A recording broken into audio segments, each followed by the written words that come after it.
வணக்கம்.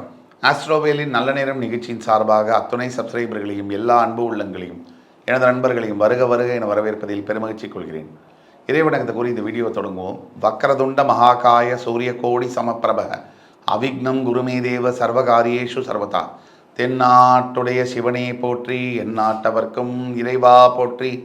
அன்பர்களே நண்பர்களே, இன்றைக்கி நம்ம பார்க்க போகிறது மற்றொரு புதிய சூப்பர் எக்ஸ்க்ளூசிவான வீடியோ. இந்த வீடியோ மீனராசியை பற்றிய வீடியோ. மீனராசி 43 ஆண்டுகளுக்கு பிறகு எதிரிகளை துவம்சம் செய்யும் மீனராசி. கடந்த ஒரு ஆண்டாக மீனராசி அன்பர்களை யார்கிட்ட போய் நீங்கள் பேசினாலும் அவங்க சொல்லக்கூடியது 3 பாயிண்ட். 1, எந்த காரியத்தை எடுத்தாலும் அதில் தடங்கள் வருது சார். எதுவுமே சுலபமாக நடக்க மாட்டேங்குது. ஒரு சின்ன விஷயம் கூட, ஒரு பால் பாக்கெட் வாங்க போனால் கடை மூடி இருக்கான் சார். ஒரு ஹோட்டலுக்கு சாப்பிட போனால் சாப்பாடு இல்லை சார், டிஃபன் தான் இருக்குதுன்னு சொல்கிறாங்க. ஒரு மாத்திரை கடை வாங்க போனால் நம்ம கேட்குற மாத்திரை இல்லைன்னு சொல்கிறாங்க. இப்படியாக வாழ்க்கை இருக்குது. சரி, இந்த தடங்களெல்லாம் மீறி எப்படியோ அடித்து பிடிச்சி வண்டி எடுத்துகிட்டு கிளம்புனா வண்டி பிரேக் டவுன் ஆகிடுது. சரி, பஞ்சர் கடைக்கு பஞ்சர் போட்டு ஆஃபீஸுக்கு லேட்டாக போனால் ஆஃபீஸில் மேனேஜர் என்ன உனக்கெல்லாம் அறிவே இல்லையா, எத்தனை தடவை சொல்கிறது லேட்டாக வரேன்னு சொல்லி அவர் கேட்குறாரு. சரி, அங்கே இருக்கிற ஃபைல்ஸ் எல்லாம் புரட்டி போட்டு மாடு மாதிரி வேலை செஞ்சால் பக்கத்தில் இருக்கிறவன் பேரை வாங்கிட்டு போயிடுறான். இதெல்லாம் முடிஞ்சு வீட்டுக்கு டயர்டாக 7-8:30 மணிக்கு சென்னை டிராஃபிக்கில் ஆஞ்சு வந்தோம்னா வீட்டில் பொண்டாட்டி கழுவி ஊற்றுறா.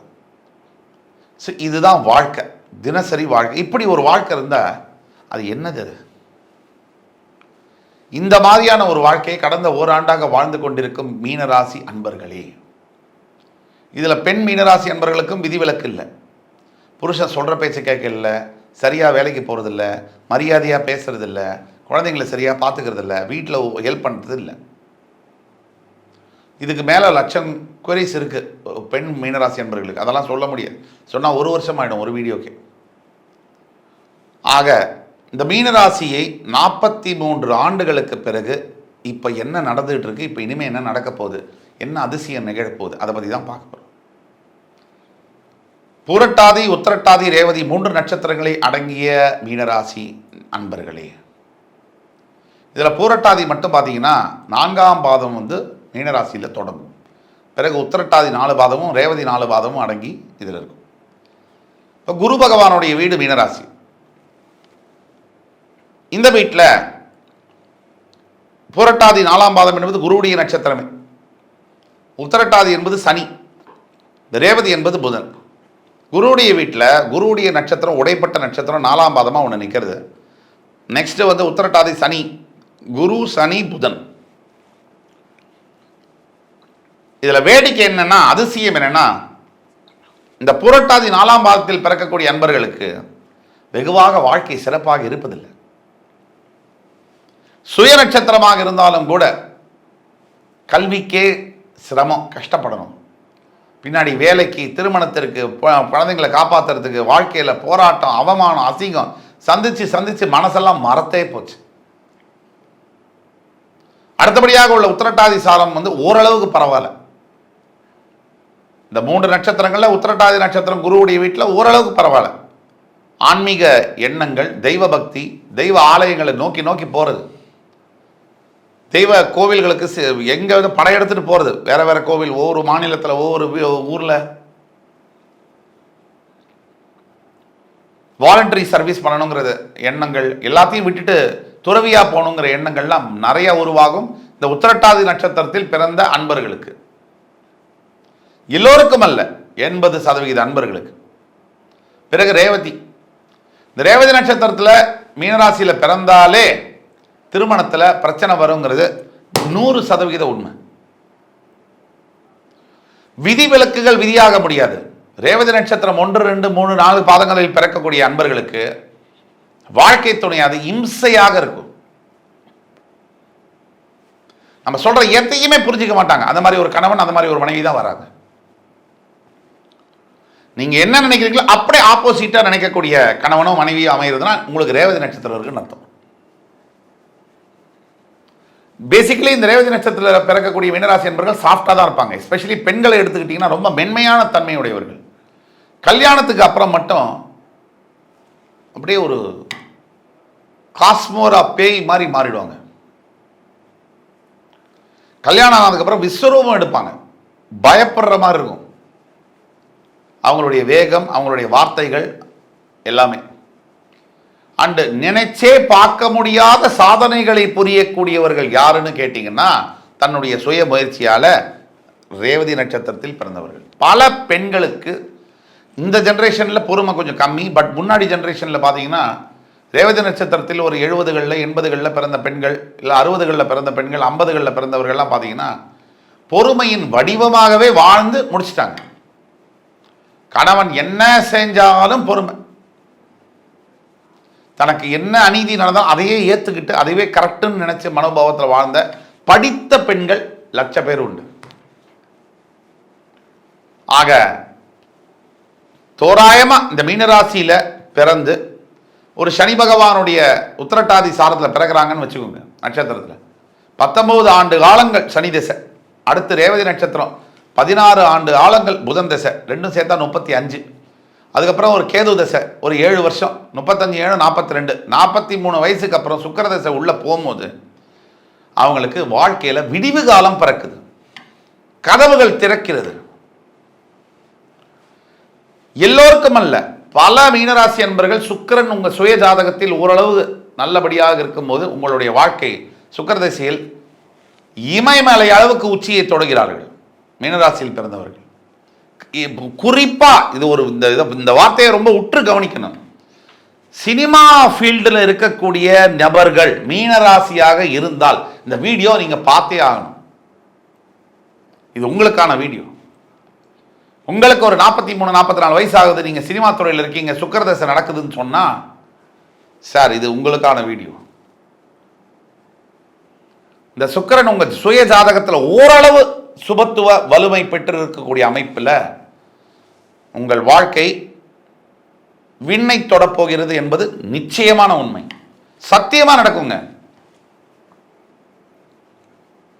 நீங்க நினைச்சது இந்த மீடியா துறையில் சாதிக்க முடியும். நடிகனாக, நடிகையாக, ஒரு டைரக்டராக, எடிட்டராக, கேமராமேனாக நினைத்ததுக்கு மேலவே உயரங்களை எட்ட முடியும்.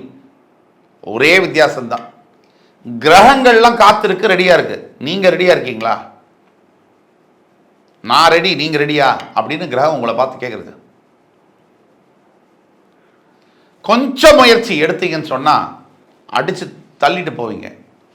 இதுவரைக்கும் மீனராசி என்பர்களுக்கு ஒரு வருடமாக நடந்து வரக்கூடிய ஏழரை சனியானது இப்போ எதிரிகளை துவம்சம் செய்யக்கூடிய காலகட்டத்தை நெருங்கி இருக்கிறது. மீனராசி அன்பர்கள் எத்தனை எதிரி, வீட்டிலேயே எதிரி, வெளியில எதிரி, உங்களுக்குள்ளேயே 1 2 எதிரி இருப்பாங்க. முதல்ல அவங்கள கிளியர் பண்ணுங்க. ஆனா நீங்க என்ன ஒரு ஸ்பெஷாலிட்டினா, வரக்கூடிய புத்தாண்டு என்பது, வரக்கூடிய காலங்கள் என்பது மீனராசிக்கு அப்படி ஒரு பொக்கிஷமான காலமாக வருகிறது. ஏழரை சனியில இருந்த மீனராசி என்பவர்கள் எத்தனை பேர் இந்த ஆண்டே நல்ல வேலை கிடைச்சி செட்டில் ஆயிருப்பாங்க பாருங்க. இதெல்லாம் நடந்திருக்கா இல்லையா? அந்த அற்புதங்கள் கிடைக்காதவர்கள் 1 2 பேர் நான் சுய ஜாதகத்தை பார்க்கணும். உங்களுக்கு எந்த விதமான சந்தேகம் இருந்தாலும் கீழே கொடுக்கப்பட்டுள்ள வாட்ஸ்அப் நம்பரில் எங்களை தொடர்பு கொண்டு கட்டணத்தை கட்டி அப்பாயின்மெண்ட், ஆன்லைனில் தான் அப்பாயின்மெண்ட், அதை வாங்கி பாருங்க. நான் உங்கள் ஜாதகத்தை தொட்டு உங்களுக்கு உண்டான துல்லியமான வாழ்க்கை பலன்களை சொல்ல காத்து கொண்டிருக்கிறேன். நீங்கள் முயற்சி திருவினையாக்கும். நீங்கள் முயற்சி செய்தால் உங்களுடைய வாழ்க்கை என்பது 100% நல்ல மாற்றத்தை பெறும். ஆக இந்த 43 ஆண்டுகள் கழிச்சு இப்ப யாருக்காவது சுக்கிரதசை நடக்குது மீனராசியிலன்னு சொன்னா, சுக்கிர பகவான் எதுக்கெல்லாம் காரகத்துவம் பெற்றவர்? காமம், மோகம், ஆடை அணிகலன்கள், ஜுவல்ஸு, கலை, 64 கலைக்கும் உரியவர் அவர்தான். அதில் சினிமா உண்டு, டான்ஸ் உண்டு, பாட்டு உண்டு, எடிட்டிங் உண்டு, கேமரா உண்டு, ஜேர்னலிசம் உண்டு, மீடியா உண்டு, எல்லாமே உண்டு. டெக்ஸ்டைல்ஸ் பிஸ்னஸ், எல்லாருக்கும் சுக்கிரதசை. இப்போ மீனராசி அன்பர்களுக்கு சுக்கிரதசை நடக்குதுன்னு சொன்னா உங்களுடைய நேரம் இதுதான். உங்களோட நேரம் ஆக மீனராசி அன்பர்கள் 43 ஆண்டுகள் கழித்து உங்கள் வாழ்க்கையே மாறப்போகுது. எழுதி வச்சுக்கோங்க, நிச்சயமா மாறும். சத்தியம் இது, தெய்வத்தின் மீது ஆணையாக. உங்கள் சுய ஜாதகத்தில் சுக்கிர பகவான் ஓரளவு சுபத்துவம் பெற்று கோச்சார ரீதியான பலன்கள் ஓரளவு உங்களுக்கு ஆதரிக்கும் போதே கூட இந்த வரக்கூடிய ஆண்டுகள் உங்களுக்கு நினைத்து பார்க்க முடியாத, எண்ணி பார்க்க முடியாத அளவிற்கு வெற்றிகளை குவித்து தரும். சாதாரணமான பொசிஷன்ல இருந்த நீங்க மிகப்பெரிய உயரத்தில் தனியா ஒரு வீடு கட்டி மிகப்பெரிய வாகனங்கள் வாங்கி ஒரு சாம்ராஜ்யத்தை ஏற்படுத்த போகிறீர்கள் என்றால் அது மிகையல்ல. ஆக தனிப்பட்ட ஜாதகத்தை கீழே கொடுக்கப்பட்டுள்ள வாட்ஸ்அப் நம்பர்ல கொடுத்து கான்டாக்ட் பண்ணுங்க. எல்லாத்துக்கும் மேல மீனராசி அன்பர்கள் இப்போ செய்ய வேண்டியது என்னன்னு கேட்டீங்கன்னா, குரு பகவானை பிரார்த்தனை செய்ய வேண்டும். குரு காயத்ரி மந்திரம் என்று சொல்லக்கூடிய ஓம் விருஷபத்வஜாய வித்மஹி கிருணிஹஸ்தாய தீமஹி தன்னோ குரு பிரஜோதயாத், இந்த மந்திரத்தை சொல்லணும். தவிர ஒவ்வொரு பௌர்ணமி தோறும் சத்யநாராயணனுக்கு பூஜை பண்ணணும். வீட்டில் திருவண்ணாமலை சென்று கிரிவலம் செய்து வரலாம். ஆனால் சத்யநாராயண பூஜை வீட்டிலேயே உட்காந்து செய்யலாம். இதை மாதிரி ஃபாலோ பண்ணும்போது உங்களுக்கு நல்ல மாற்றங்கள் இருக்கும் சார். நம்பிக்கை வைத்தாதான் கடவுள். இதில் ஒரு சின்ன வேடிக்கை, என்ன கூட ஒரு பத்திரிகையில் விளம்பரத்தில் ஒரு நேர்காணலில் கேட்டாங்க, பகுத்தறிவை பற்றி நீங்கள் என்ன நினைக்கிறீங்க சார்? நான் சொன்னேன்,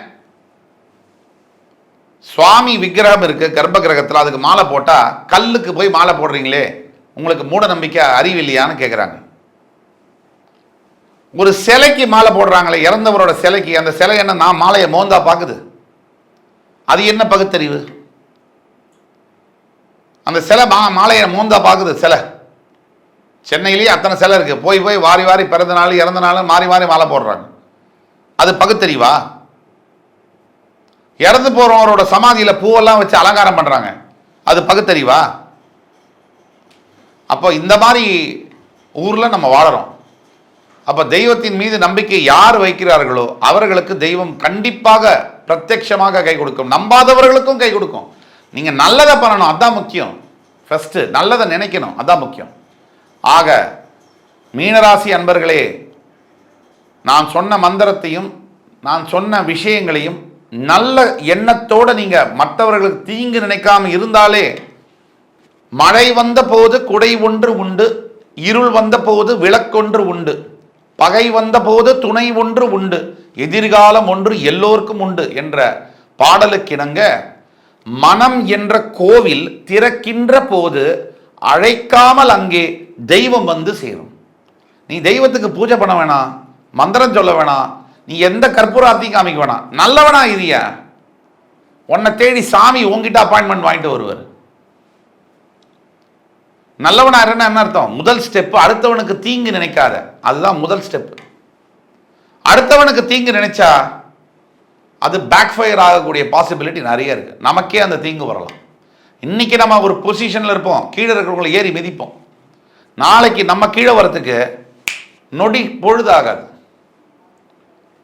அதனால யாரையும், நம்ம மேல யாரும் இல்லை, நம்ம கீழே யாரும் இல்லை, எல்லாரும் ஈக்குவல் தான். ஆக தர்மம் என்பது, சனாதன தர்மம் சொல்லக்கூடிய முக்கியமான விஷயம் என்னன்னா, இந்து மதத்தில் இருக்கக்கூடிய ஃப்ரீடம் பாருங்க. மற்ற மதங்களில் நீ இதை பண்ணணும், அதை பண்ணணும், இந்த கிழமையில் இதை செய்தே ஆகணும், இந்த கிழமையில் இதை செய்தே ஆகணும்னு சொல்லுவாங்க. இந்து மதத்தில் எந்த விதமான கட்டுப்பாடும் கிடையாது. இதை கட்டாயம் எதுலையுமே கிடையாது. நீ நல்லதை மற்றவங்களுக்கு நினைக்க முடியலையா, கெட்டதை நினைக்காத, அதுவே தர்மம். அது இருந்தாலே மீனராசி அன்பர்களே, உங்களுடைய வாழ்க்கை ரொம்ப பிரகாசமாக இருக்கும். இது வருஷம் வரை நீங்கள் பிறந்ததிலிருந்து உங்களுக்கு வாழ்க்கையில் இருந்த எதிரிகள் எல்லோரையும் துவம்சம் செய்து நீங்கள் இமாலய வெற்றி காணப்போகிறீர்கள் என்று கூறி, அடுத்து வரும் காணொலியில் என் அன்பு மீனராசி நேயர்களே, உங்களை மறுபடி சந்திக்கும் வரை உங்களிடமிருந்து விடைபெறுவது உங்கள் ஜோதிட கலாநிதி சுபாஷ் பாலகிருஷ்ணன். நன்றி, வணக்கம், வாழ்க வளமுடன்.